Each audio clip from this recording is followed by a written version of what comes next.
오늘도 하나님께서 저와 여러분을 향해 주시는 또 하나님의 귀한 말씀을 통해서 여러분 많은 은혜 받으시는 귀한 시간이 되시기를 바랍니다. 솔직히 오늘 이렇게 본문의 말씀이 좀 설교하기는 조금 이렇게 쉽지 않은 본문이에요. 왜냐하면 좋은 얘기도 많은데 여러분한테 안 좋은 얘기를 좀 해야 합니다. 성경에 보면 참 우리에게 은혜가 되는 말씀이 있는데 좀 우리에게 거리끼는 이야기도 있거든요. 그래서 아마 제가 본문을 선택한다면 저는 이 본문을 선택해서 아마 주일 설교를 안 했을 겁니다. 근데 이제 저희가 매일 성경에 나오는 본문을 이제 주일날 말씀으로 저희가 이제 올해는 택해서 말씀을 나누다 보니까 이 말씀을 이제 설교를 해야 되는 상황이 저한테 온 거예요. 그래서 오늘 제가 고민이 많습니다. 과연 이 말씀을 어떻게 여러분에게 전하고 또 여러분은 과연 이 말씀을 어떻게 들으실까? 그리고 좋은 이야기는 아니에요. 그러나 분명한 것은 이 말씀이 오늘 우리 이 재단에서 여러분한테 선포되게 하시는 분명한 하나님의 이유가 있을 것입니다. 또 이 말씀이 성경 속에 여러분 기록된 그러한 분명한 이유도 있을 거예요. 오늘 여러분 말씀을 들으면서 그 이유가 무엇인가, 또 이 말씀을 통해 나에게 주신 하나님의 말씀은 음성은 무엇인가 한번 찾아보는 그러한 시간이 되었으면 좋겠습니다. 사사기 6장부터 사사기 8장까지 기드온에 관한 이야기가 나옵니다. 사사기 6장에서 8장은 사사 기드온에 관한 이야기가 나와요. 미디안과 아말렉과 동방의 사람들의 연합군들이 이스라엘 침공해 옵니다. 그리고 7년 동안 이스라엘을 괴롭히죠. 하나님은 바로 사사 기드온을 세워서 이스라엘 백성들을 구원하시게 됩니다. 기드온을 통해 참 미디안의 손 가운데 이스라엘 백성들이 갇혀있는 이스라엘 백성들을 구원하게 되죠. 그러니까 여러분 이스라엘 백성들이 7년 동안 고통당하다가 그 미디안의 손에서 구원을 얻게 되니까 참 좋은 거예요. 그래서 여러분 한번 8장으로 한번 가보세요. 8장 22절 말씀해 보면 기드온에게 와서 이런 요청을 이제 이스라엘 백성들이 하게 됩니다. 8장 22절을 읽어보겠습니다. 시작. 그때 이스라엘 사람들이 기드온에게 이르되 당신이 우리를 미디안의 손에서 구원하셨으니 당신과 당신의 아들과 당신의 손자가 우리를 다스리소서 하는지라. 쉽게 말하면 미디안의 손에서 우리를 구원해 주셨으니까 당신이 우리의 영원한 왕이 되십시오. 그러면 우리가 당신을 섬기고 당신의 아들들, 더 나아가 당신의 손자들까지 섬기겠습니다. 라고 이스라엘 백성들이 기드온에게 요청을 합니다. 자, 이 요청에 대해서 여러분 기드온은요 23절에 보면 멋있게 그들의 요청을 거절을 합니다. 자, 기드온의 모습이 얼마나 멋있나? 23절 읽어보겠습니다. 시작. 기드온이 그들에게 이르되 내가 너희를 다스리지 아니하겠고 나의 아들도 너희를 다스리지 아니할 것이요 여호와께서 너희를 다스리시리라 하니라. 할렐루야.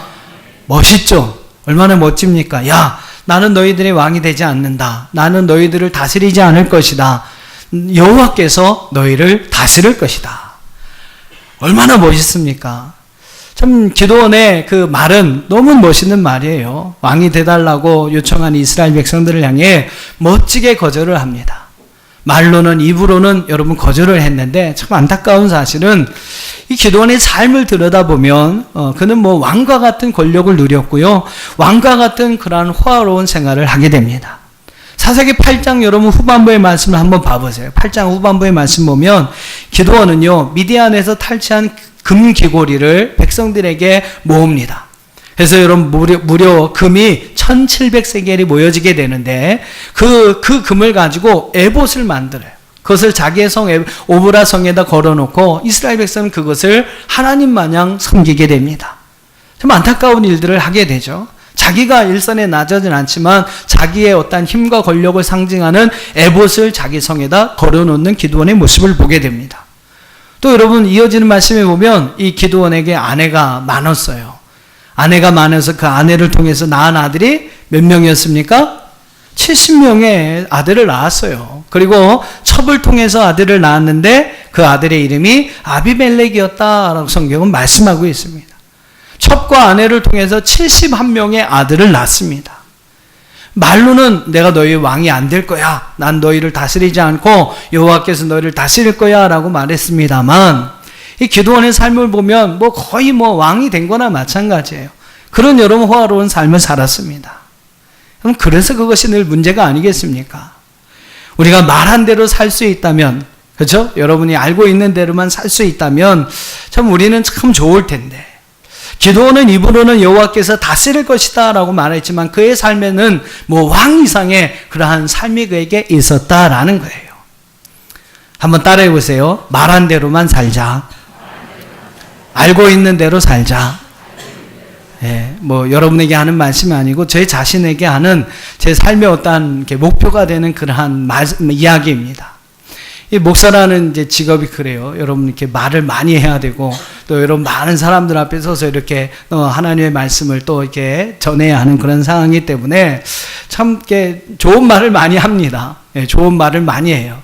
근데 문제는 그 말대로, 그 말씀대로 내가 내 삶을 살아야 하는데 그게 많이 부족하고 많이 미흡하다는 것을 느끼게 되죠. 그래서 저는 제 인생의 목표를 그렇게 생각합니다. 내가 말한 대로만 살면 나는 아마 잘 살 거야. 내가 알고 있는 대로, 내가 그래서 여러분 앞에 이렇게 전하는 대로 그렇게 살면 내 삶에는 하나님 앞에서 부끄러움 없는 삶이 될 거야. 예, 그런 어떠한 마음에서 제 인생의 목표가 말한 대로 살자, 알고 있는 대로 살자라는 그러한 이제 하나의 목표를 가지고 살아가고 있습니다. 우리는 말은 참 잘합니다. 누구는 어쩌대, 아우 그러면 안 되는데, 그렇게 살면 안 되는데, 아우 저렇게 하면 어떡하지? 큰일 나는데. 그래서 여러분 말은 참 잘해요. 근데 정작 자기의 삶을 돌아보면 말한데도 못 사는 것이 바로 문제입니다. 우리 알기는 참 잘 알아요. 알기는 참 잘합니다. 뭐 매일 뭐 여러분 와서 설교 듣고 뭐 저녁 때 수요일 뭐 금요일 때 말씀을 계속 듣잖아요. 많이 들어서 귀는 이만큼 커졌어요. 많이 알고 있습니다. 근데 문제는 아는 만큼 못 사니까 여러분 거기에서 문제가 생기는 거죠. 기드온도 보세요. 기드온도 그가 말한 대로 살지 못하니까 기드온이 죽고 난 이후에 그 가정에 문제가 생깁니다. 자, 어떤 문제가 생기나요? 사사기 한번 9장을 한번 보세요. 이제 본문으로 다시 돌아오셔서 사사기 9장에 보면 어떤 이야기가 나오냐면 첩의 소생으로 태어났던 아비멜렉이 정부에서 태어난 70명의 아들들을 다 죽이고 자신이 왕이 되는 이야기가 나오게 됩니다. 그러니까 여러분, 저는 이게 기드온의 책임이라고 생각해요. 기드온이 자기가 말한 대로 살지 못하니까 그 가정이 더 나아가서 이스라엘 백성들 안에 심각한 문제가 생겨나고 있다라는 겁니다. 자, 어떤 문제가 생기나 오늘 한번 9장 1절을 보시기 바랍니다.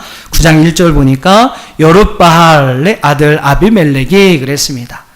여룻바알, 여러분 기드온의 이름은 많이 들어보셨는데 이 여룻바알은 기드온의 하나의 별명입니다.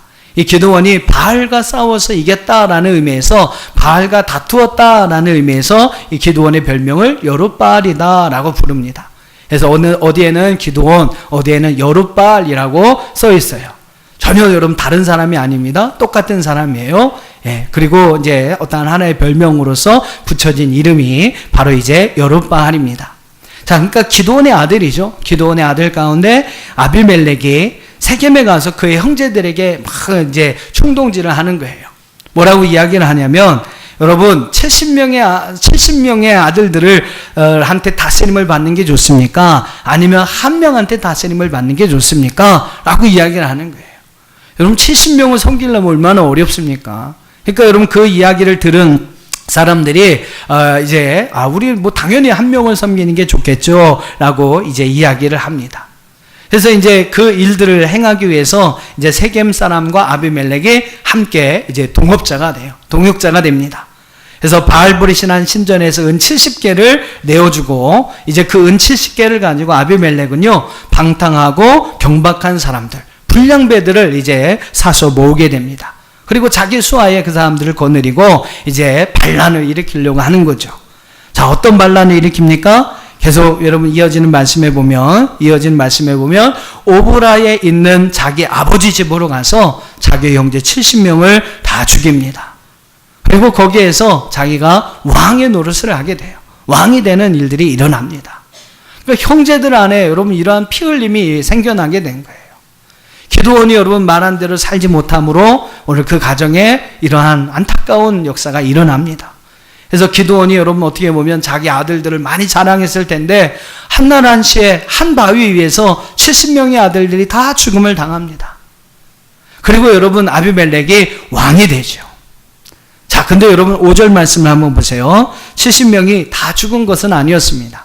살아남은 아들이 한 명 있었어요. 한번 5절 읽어보겠습니다. 시작.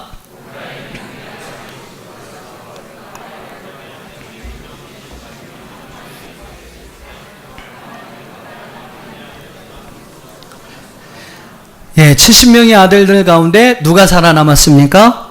예, 요담, 막내 아들 요담이라는 사람이 살아남은 거예요. 요담을 제외하고 70명의 형제들이 다 죽음을 당하고 아비멜렉은 세겜 사람들의 추대를 받고 왕이 됩니다.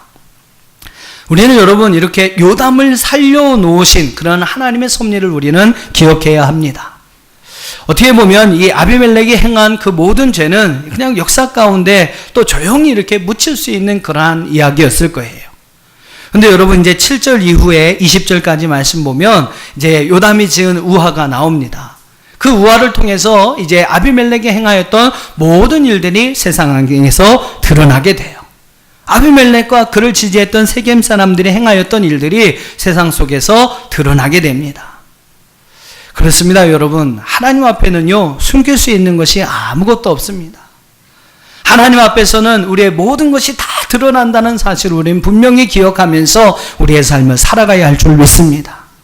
그러니까 여러분이 행하였던 것뿐만 아니라 여러분이 가졌던, 여러분 품었던 모든 마음까지도 하나님은 다 알고 계시다는 사실을 알아야 해요. 그리고 여러분 하나님은 다 그것을 기억하십니다. 그리고 마지막 날 하나님은 오늘 우리를 심판하실 그때에 우리가 행하였던 모든 일들을 우리에게 보여주실 것이고 행한 대로 우리를 판단하시고 우리를 심판하신다는 사실이죠. 사랑하는 성도 여러분, 여러분이 행하였던 모든 일들이 언젠가는 다 드러날 날이 우리 가운데 올 것입니다.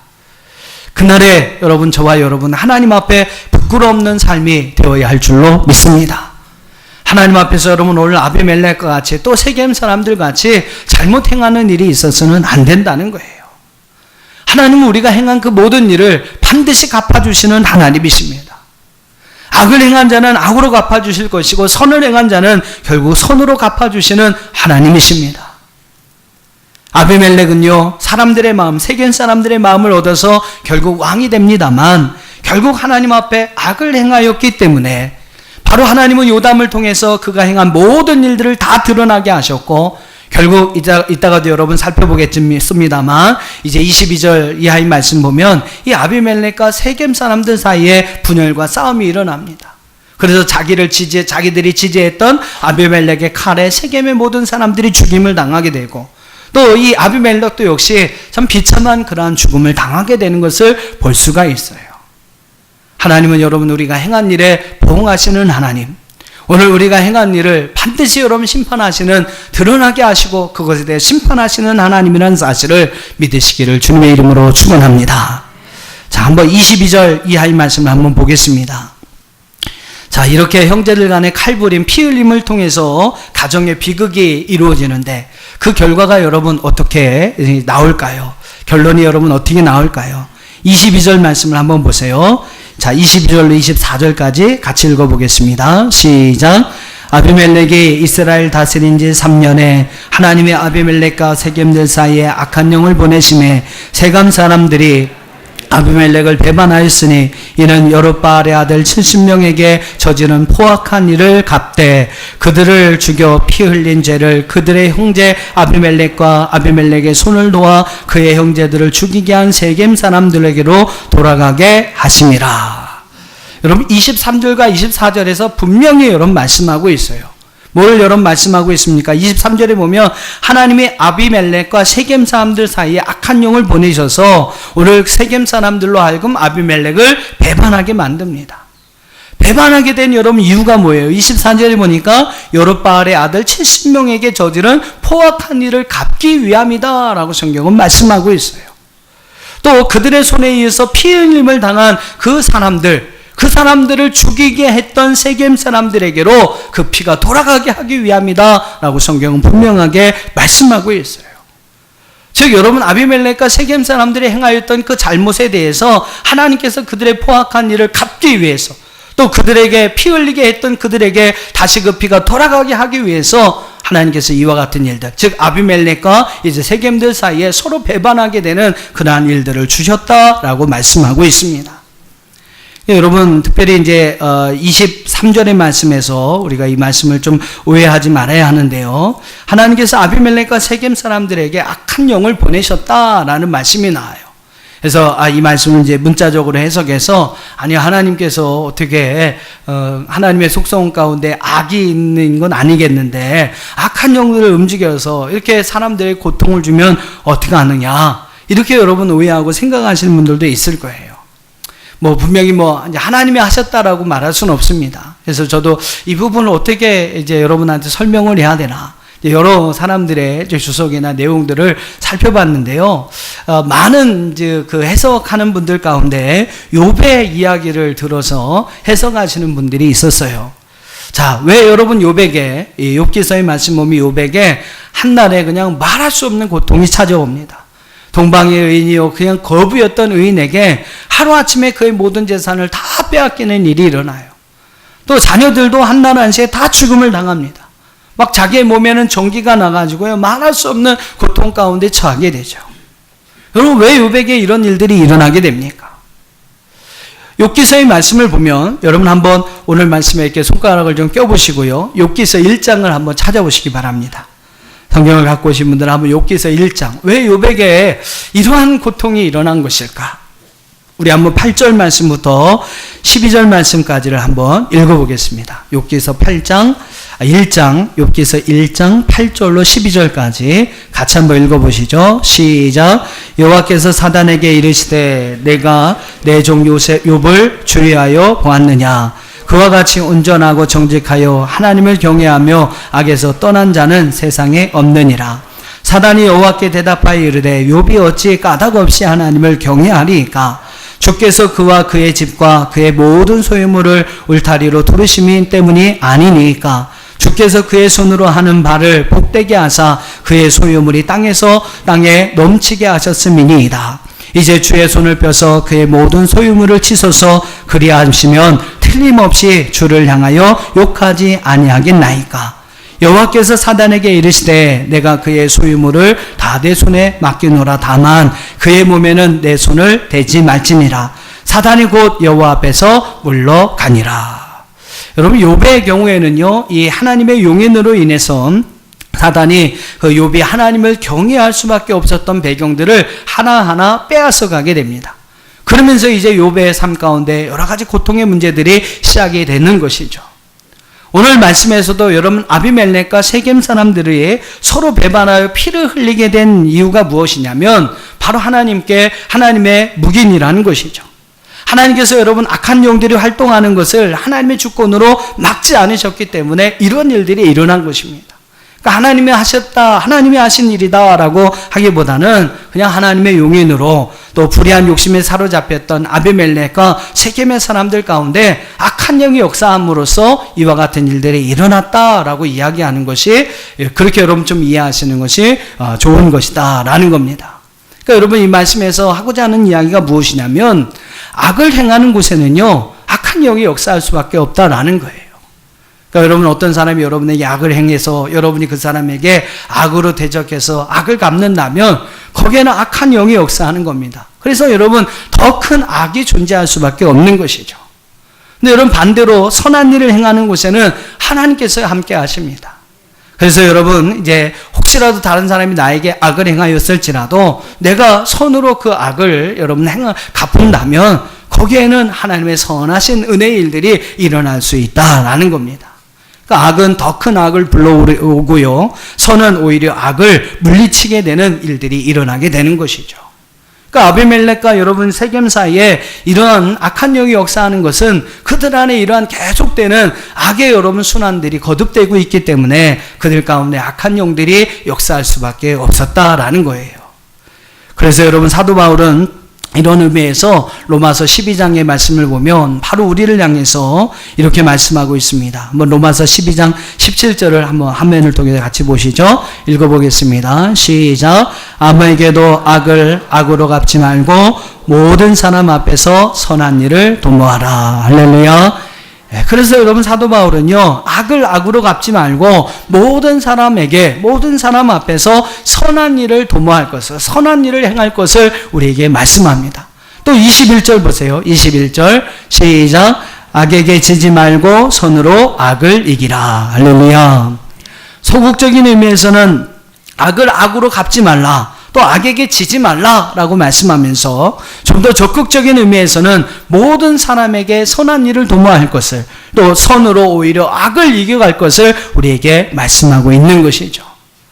우리가 여러분 악을 악으로 갚지 않기 위해서는 모든 사람에게 선한 일을 도모해야 합니다. 또 악에게 여러분 지지 않고 악을 이기기 위해서는 선으로 악을 이겨야 합니다.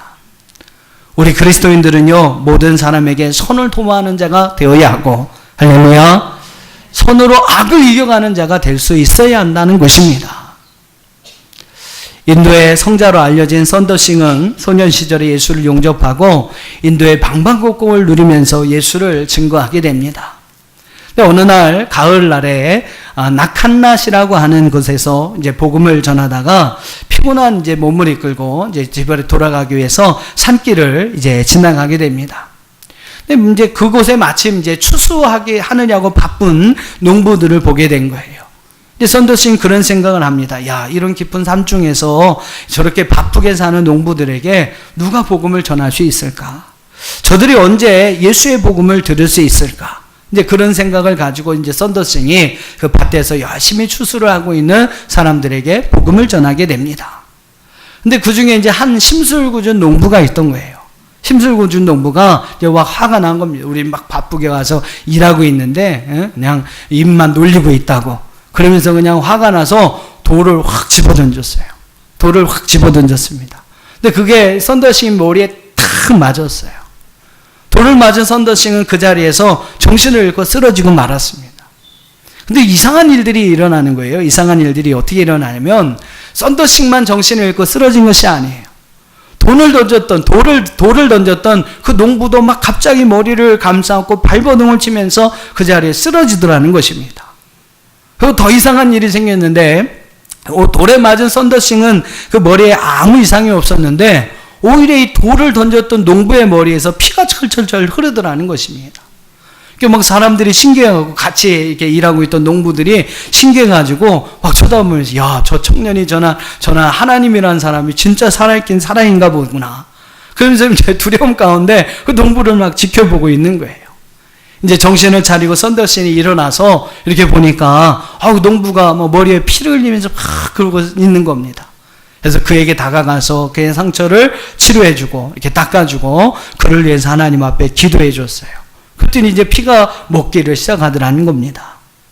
근데 그것을 이제 보면서 이제 많은 사람들이 느끼는 거죠. 많은 사람들이 느끼는 거예요. 그리고 이제 그 선더싱이 이렇게 보니까 그 사람이 해야 할 몫을 못했거든요. 이제 자기랑 그렇게 신랑이를 붙어서 이제 벼베는 일들을 자기 못하니까 나 때문에 이 사람이 이 곡식을 취소해야 하는 걸 못했구나. 그래서 그 사람을 도우면서 낫을 가지고 벼베기를 함께 시작해 주었습니다. 그래서 이제 농부들이 거기에 함께 일했던 농부들 그 모습을 다 봤으니까 이제 신기하게 생각해서 이 선더싱을요, 자기의 저녁 식사에 초대를 합니다. 자기 마을로 초대를 해요. 그래서 함께 저녁 식사를 하는 가운데서 이 선더싱이 그들에게 복음을 증거하게 되고 또 그 가운데 복음을 들은 사람들 가운데 예수를 영접하는 이들이 생겨나게 되었다라는 겁니다. 그렇습니다, 여러분. 선더싱은 자기에게 악을 행한 그 사람에게 오히려 선한 일을 행함으로써, 선한 행동을 행함으로써 그들의 마음을 감동시킬 수 있었고 그들에게 복음을 증거할 수 있었고 그 복음을 들은 사람들 가운데 예수 그리스도를 영접하는 이들이 생겼다라는 겁니다. 우리 그리스도인들은요, 이후에 우리가 행한 모든 일에 대해서 하나님이 심판하신다는 사실을 믿어야 합니다. 여러분이 행한 그 모든 일에 나중에 하나님은 분명한, 여러분이 행한 대로 여러분 갚아주시는 하나님의 심판이 있다는 사실을 분명히 기억해야 합니다. 그런 마음에서 우리는 모든 사람에게 선한 일을 도모해야 하고 악을 악으로 대적하지 아니하고 오히려 오늘 사도 바울의 권면의 말씀처럼 선으로 악을 이기는 삶을 살아가야 할 줄로 믿습니다.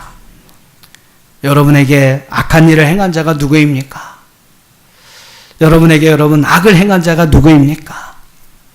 오히려 여러분 그에게 선을 행할 수 있는, 선으로 그가 행한 그 악을 이길 수 있는 저와 여러분이 되어줄 수 있기를 주님의 이름으로 축원합니다.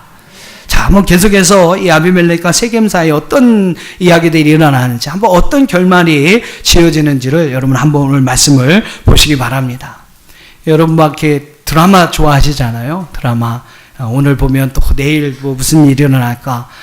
막 그냥 두근반 세근반 되면서 TV 앞에서 이렇게 그 시간을 기다리고 계시는데, 드라마만 여러분 이렇게 많이 좋아하시는데 성경도 잘 보시면요, 이 드라마보다 더 아주 막 판타스틱하고 막 재미있고 스펙타클한 그런 이야기들이, 흥미진진한 이야기들이 많이 있습니다.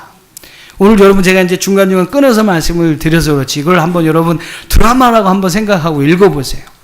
예, 막 70명의 자기 형제들을 막 칼로 죽이고, 그죠? 그래서 왕이 됩니다. 근데 이제 우리가 그 보면서 드라마를 볼 거예요. 아유, 저놈 나중에 큰일 날라고 저러고 있네. 근데 나중에 어떤 일이 생겨요? 진짜 막 큰일 날 일들이 생겨나는 거예요. 자, 한번 보세요, 여러분. 어떤 큰일 날 일들이 생겨나는지. 자, 25절을 여러분 한번 보세요. 25절. 자, 이제 드디어 아비멜렉과 세겜 사람들 사이에 이제 전쟁이 일어납니다. 자, 25절을 한번 읽어보겠습니다. 시작. 세겜 사람들이 산들의 꼭대기에 사람을 매복시켜 아비멜렉을 엿보게 하고 그 길로 지나는 모든 자를 다 강탈하게 하니 어떤 사람이 그것을 아비멜렉에게 알리니라. 이제 막 아비멜렉을 해하려고요, 세겜 사람들이 매복하고 막 숨어 있습니다. 그러면서 이제 어떻게 되면 그 길을 아비멜렉이 지나가기를 막 기다리고 있는 거예요. 근데 어떤 사람이 등장합니까? 그 아비멜렉에게 이러한 세겜 사람들의 음모를 알려주는 사람이 딱 생기는 거예요. 특별한 인물이 하나 딱 등장했죠. 점점 이제 막 흥미진진해집니다. 또 여러분 26절 한번 보세요. 26절에 보면 또 한 명의 인물이 딱 등장을 해요. 예기치 않았던 한 사람의 인물이 딱 등장하는데, 그 사람이 누구냐면 예벳의 아들 가알이라는 사람이에요. 이제 가알이 딱 일어나가지고 하는 얘기가, 세겜 사람들한테 하는 얘기가, 여러분 아비멜렉이 누굽니까? 아비멜렉이 누굽니까? 이 아비멜렉은 여룻바알의 아들, 기드온의 아들이 아닙니까? 왜 우리가 그들을 섬겨야 합니까? 막 그러면서 막 이야기를 하는 거예요. 그냥 말도 참 잘했나 봐요. 그래서 막 그 세겜 사람들의 마음을 이 가알이 싹 이제 빼앗아 버립니다. 그래서 이제 가알과 세겜 사람들이 한편이 돼가지고 아비멜렉을 이제 막 공격하려고 하는, 아비멜렉을 제거하려고 하고 있습니다. 자, 이쪽 편은 가알을 중심으로 한 세겜 사람들. 자, 이쪽 편은 아비멜렉, 그리고 또 아비멜렉을 따랐던 불량배들. 이제 이 두 사람의, 이 두 팀의 싸움이 일어난 거예요. 싸움이 일어났어요. 자, 어떻게 됐을까요? 성경을 보면 알 수 있죠. 어떻게 됐냐면, 이제 아비멜렉이 가알을 결국 물리칩니다. 한번 보실까요? 34절 이하의 말씀을 한번 보세요. 눈으로 보십시오. 아비멜렉이 막 기습적인 공격을 통해서 에벳의 아들 가알을 제거합니다. 그리고 42절로 49절의 말씀 보면 아비멜렉은 가알을 따랐던 세겜 사람들에게 보복을 행합니다. 그래서 막 그의 성읍을 다 진멸하고요, 세겜 망대에서 그들의 지도자를 몰살시켜서 죽음을 당하게 합니다. 막 이제 그런 막 보복들이 일어나요. 결국 여러분 아비멜렉과 함께 이 약한 일을 도모했던 세겜의 사람들은 그들이 돕고 그들이 협력했던 아비멜렉의 칼에 의해서 다 죽음을 당합니다. 여러분, 이게 바로 인간관계라는 거예요. 이것이 바로 인간관계입니다. 어제는 70명의 형제들을 도와서 같이 죽는 일에 함께했던 협력자였는데, 오늘은 막 서로 죽이는, 그래서 전쟁을 해야 하는 원수가 되는 사이. 바로 여러분, 이것이 인간관계다라는 거예요. 그러니까 여러분, 사람을 얼마나 믿고 사람을 얼마나 의지하며 살아가시는지 모르겠지만, 사람의 관계는 그렇습니다. 환경과 의지에 따라서, 자기 여러분 손익 계산에 따라서 오늘의 친구가 너무나 쉽게 내일의 적이 될 수 있다라는 거죠. 오늘의 협력자가 내일의 쉬운 그러한 적대자로 변할 수 있는 것이 바로 인간관계라는 거죠. 그러니까 여러분, 인간을 너무 믿고 너무 신뢰하면요, 나중에 믿는 도끼에 발등을 지키는 겁니다. 그런 여러분 속담이 괜히 있는 게 아니에요. 사람은요, 절대로 우리의 믿음과 신뢰의 대상이 될 수가 없습니다. 하루에도 막 몇십 번 변하는데 어떻게 그 마음을 신뢰할 수 있습니까? 사람은요, 절대로 믿음과 신뢰의 대상이 아니에요. 여러분 같이 사시고 계시지만 별로 많이 믿지 마세요. 이게 조금입니다만 여러분 절대로 여러분 사람은 믿음과 신뢰의 대상이 아닙니다. 사람과의 관계는요 사랑의 대상입니다. 사람은 믿음과 신뢰의 대상이 아니라 사랑의 대상이에요. 그냥 믿을 것 손해볼 거 알면서 믿어주는 거예요. 그냥 여러분 허물이 있어도 덮어주는 거예요. 그게 사랑해 주는 겁니다. 나에게 상처를 줬어도 여러분 그냥 사랑으로 같이 이렇게 살포시 안아주는 거, 그것이 여러분 사람들의 관계이지 사람의 관계이지 믿음과 여러분 신뢰의 관계는 절대로 아니라는 것입니다. 믿음과 신뢰의 관계는요 오직 하나님과 우리의 관계뿐이라는 사실이에요. 사랑하는 성도 여러분, 하나님만을 믿고 의지하며 사시길 바랍니다. 그리고 사람은요 여러분 큰 사랑으로 늘 안아주시고 끌어안아주시고 포함해 주시는 거예요. 포용해 주시는 거예요. 그거 여러분 바로 하나님과의 관계고 사람의 관계라는 거죠. 자, 아무튼 뭐 이렇게 쉽게 변해버렸던 아비멜렉과 세겜 사람의 관계는요 결국 죽음으로 끝나게 됩니다. 자, 그렇게 해서 세겜 사람들은 결국 그들의 행한 어떠한 일에 대해서, 그들의 행한 죄악에 대해서 그러한 죽음으로 자기들의 일들을 갚게 되고, 자, 그럼 아비멜렉은 어떻게 될까요? 아비멜렉은 여러분 어떻게 될까요? 예, 궁금하면 다음 편에 여기서 이쯤 되면 이제 드라마는 다 끊어져요, 그죠? 그래서 다음 편을 기대하십시다 하면 광고도 막 다음 편 대충 이렇게 조금 이렇게 몇 편 보여주면서 막 기대감을 이렇게 끌죠. 다음 주에 얘기할까요? 여러분 원하시면 해드리고요. 원하십니까? 막 이렇게 흥미진진하세요? 별로 안 진진하신 것 같은데. 자, 아무튼 아비멜렉이 어떻게 되나 한번 보겠습니다. 50절을 한번 봐보세요. 9장 50절. 자, 50절 이하에 보면 같이 한번 읽어보시죠. 시작. 아비멜렉이 데베스에 가서 데베스에 맞서 진치고 그것을 점령하였더니 성읍 중에 견고한 망대가 있으므로 그 성읍 백성의 남녀가 모두 그리로 도망하여 들어가서 문을 잠그고 망대 꼭대기로 올라간지라. 자, 이제 막 승승장구하는 겁니다. 세겜 사람들을 다 죽인 이 아비멜렉이 막 승승장구해서 데베스까지 가서 점령하려고 해요. 뭐 거의 다 점령을 했습니다. 그 견고한 망대 하나가 있는데 이제 데베스의 성읍의 백성들이 다 쫓겨가지고 그리로 다 도망갔어요. 이제 여러분 뭐 우리 세겜에서 했던 것처럼 그 망대에 그냥 불질러가지고 그 사람들 다 죽이면 이 아비멜렉은 다시 그 데베스를 차지할 수 있게 되는 거예요. 자, 근데 여러분 어떻게 될까요? 52절 한번 읽어보십시다. 아비멜렉이 망대 앞에 이르러 공격하며 망대의 문에 가까이 나가서 그것을 불살르려고 하더니 53절 시작. 한 여인이 맷돌 윗짝을 아비멜렉의 머리 위에 내려 던져 그의 두개골을 깨트리니. 좀 황당하죠? 결말이 조금 시시합니다. 멋지게 막 장렬하게 막 싸우다가 다 이렇게 칼을 맞아 죽든지 해야 되는데, 아니 여자가 이게 웬 창피입니까죠? 여자가 던진 맷돌 윗짝에 맞아가지고요 두개골이 깨져버린 거예요. 참 한번 드라마라는 생각 한번 여러분 한번 읽어보세요. 또 자, 두개골에 깨지니까 이게 아비멜렉도 남자인데 자존심이 있죠. 창피하죠. 어디 역사 가운데 내가 여자에 던진 맷돌에 맞아서 죽음을 당했다, 이런 창피가 여러분 어디 있습니까? 그래서 54절을 보니까 같이 읽어보시죠. 시작.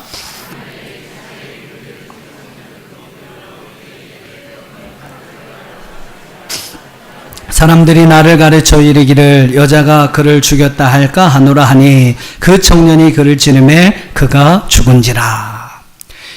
어떻게 죽은 겁니까? 쉽게 말하면 결국은 여자의 맷돌에 두개골 맞아갖고 깨서 죽은 거예요.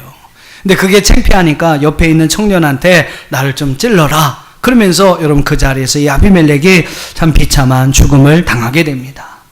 그토록 여러분 막 승승장구하며 나갔던 아비멜렉이요, 여인의 맷돌에 맞아서 죽음을 당하는, 참 이런 죽음은 무슨 죽음이라고 하죠. 그런 죽음을 당합니다. 결국 여러분 하나님 앞에 악을 행하였던 아비멜렉, 또 하나님 그 악을 함께 참여했던 세겜의 사람들은 결국 이와 같은 비참한 총말을 맞이하게 되었다는 것이 오늘 사사기 9장의 내용이에요. 세겜 사람들은 자신이 왕으로 세우려고 했던 아비멜렉의 칼에 맞아 죽음을 당합니다. 또 자신의 도움이 되었던 세겜 사람들을 제거하고 승승장구하던 아비멜렉은요, 데베스에서 한 여인이 던진 맷돌에 두개골이 깨져서 비참한 죽음을 당하게 됩니다. 악한 일을 도모하여 자기의 형제들을 70명이나 죽이고 왕위에 올랐던 아비멜렉. 그는 자신을 밀어줘서 왕위에 오르게 했던 세겜 사람들을 무참히 죽여야 했고요. 결국 여인의 맷돌에 맞아 죽어야 하는, 다른 청년의 칼에 찔려서 결국은 죽음을 당해야 하는 그러한 신세가 되었습니다. 아마 여러분 지금 그런 드라마를 보고 계시면 아마 혀를 차면 다 그럴 거예요. 아이고 저놈 저렇게 못되게 살더니 결국 저렇게 비참하게 가는구나. 아마 여러분 혀를 착착 차시면서 아마 지금 TV를 보고 계실 겁니다. 오늘 사사기 저자의 평가를 한번 보세요. 56절과 57절. 이 모든 역사를 기록한 사사기 저자가 내린 평가가 56절과 57절에 나오고 있습니다. 같이 한번 읽어보실까요? 시작. 아비멜렉이 그의 형제 70명을 죽여 자기 아버지에게 행한 악행을 하나님이 이같이 갚으셨고, 또 세겜 사람들의 모든 악행을 하나님의 그들의 머리에 갚으셨으니 여룻바알의 아들 요담의 저주가 그들에게 응하니라. 여러분, 이 말씀에는요, 아비멜렉의 죄에 대해서 값을 갚으신 분이 하나님이시라는 사실을, 세겜 사람들이 그들의 행하였던 일들에 대해서 결국 그것을 갚으신 분이 바로 하나님이라는 사실을 분명히 말씀하고 있습니다. 때로는 인간의 역사가 은밀히 행하시는 일이 있어요. 또 악한 일에 대해서 봉이 없는 것처럼 보이는 상황이 벌어질 수도 있습니다. 그러나 분명한 것은 하나님은 공의의 하나님이시요, 그가 행한 모든 것에 하나님 분명한 심판으로 함께 하시는 하나님이라는 사실이에요. 하나님 우리가 은밀히 행하는 것까지 다 아시고 결국 그 모든 일을 심판으로 행하시고 그 모든 일에 행한 것을 갚으시는 하나님이십니다. 악한 일을 행한 자에게는 분명한 그러한 보응으로 행하실 것이요, 선을 행한 자는 그가 행한 그 선으로 좋은 열매를 거두게 하시는 하나님이신 줄 믿습니다. 결국 여러분, 하나님 우리가 심은 대로 그 모든 것을 거두게 하시는 하나님이세요. 정말 그런 일은 없으시겠지만 혹시라도 여러분 이 자리에 악한 일을 도모하고 계신 분이 계신다면, 정말 그런 분은 없겠지만 은밀하게 혹시라도 악한 일을 행하고 계신 분이 계신다면, 나에게 악을 행한 사람이 있어서 그 사람에게 악으로 보복하려는 그런 계획을 혹시라도 가지고 계신 분이 계신다면, 정말 그런 분은 없겠습니다만 혹시라도 그런 분이 계신다면 여러분, 오늘 이 말씀을 들으시고 오늘 이 자리에서 회개하고 돌아갈 수 있기를 바랍니다. 모든 계획과 우리의 모든 생각을 아시는 하나님이세요. 그리고 그 모든 일에 보응하시는, 그 모든 일에 갚으시는 하나님이심을 기억하시길 바랍니다. 오늘 아비멜렉과 세겜 사람들이 행한 그 모든 일에 하나님은 그들에게 합당한 것으로 갚아주셨어요. 하나님을 믿는 하나님의 성도라면 우리는 어떠한 경우라도 오늘 로마서 12장에서 사도 바울에게 권면하신 말씀 그대로 모든 일에 선을 도모하는 자가 되어야 하고 선으로 악을 이기는 자가 되어야 할 줄로 믿습니다. 또 선을 심는 자, 그래서 나중에 여러분 선의 아름다운 열매를 거두는 그러한 자가 되어야 할 줄 믿습니다. 오늘 말씀을 통해서 하나님께서 여러분에게 어떤 교훈을 주셨는지는 모르겠어요. 설교하기 저도 쉽지 않은 그러한 본문이었지만 오늘 이 말씀 속에서 아비멜렉과 세겜 사람들의 모습을 통해서 여러분에게 여러분 마음에 하나님께서 들려주신 그러한 하나님의 말씀이 있다면 여러분 그 말씀 지키며 살아갈 수 있는, 그리고 마지막 우리가 하나님 앞에 서게 될 텐데 마지막 그 하나님의 심판대 앞에서 하나님 앞에 부끄러움이 없는 우리의 삶을 살아갈 수 있는 저와 여러분이 되어줄 수 있기를 주님의 이름으로 축원합니다.